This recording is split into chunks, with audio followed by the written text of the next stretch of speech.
या कॉक्रोच जनता पार्टीच्या समर्थकांचं असं म्हणणं आहे की ही कोणत्या राजकीय पक्षांची चळवळ नाहीये किंवा ही चळवळ कोणत्याही एका राजकीय पक्षाच्या विरोधात नाहीये।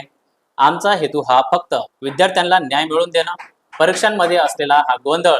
हा कमी करणं, या गोंधळाची जबाबदारी निश्चित करणं आणि देशातील विद्यार्थ्यांना, देशातील तरुणांना न्याय मिळवून देण्यासाठीची असलेली आमची ही चळवळ आहे, असं या कॉक्रोच जनता पार्टीच्या समर्थकांचं सध्या म्हणणं आहे। मित्रांनो, ही कॉक्रोच जनता पार्टी ही तिच्या कार्यात यशस्वी होईल की नाही, ती एखादा राजकीय पक्ष बनेल किंवा नाही, ह्या गोष्टी आता भविष्य सांगेल। परंतु एक गोष्ट मात्र नक्की आहे की या कॉक्रोच जनता पार्टीने देशभरातील बेरोजगार युवकांचा आवाज बनण्याचं काम या कॉक्रोच जनता पार्टीने केलं आहे। विद्यार्थ्यांचा जो आवाज दबला होता, विद्यार्थ्यांवर ज्याप्रमाणे परीक्षा कॅन्सल होणं, परीक्षेचे पेपर लीक होणं, त्यामध्ये गोंधळ होणं, यामुळं देशभरामध्ये विद्यार्थ्यांवर जो अन्याय होत होता, विद्यार्थ्यांच्या समस्या ऐकल्या जात नव्हत्या, या सर्व समस्या, विद्यार्थ्यांचा हा सर्व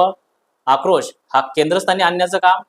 विद्यार्थ्यांचा हा आक्रोश एका ठिकाणी आणण्याचं आणि विद्यार्थ्यांचा आवाज हा राष्ट्रीय पातळीवर एक करण्याचं काम या कॉक्रोच जनता पार्टीने केलं आहे।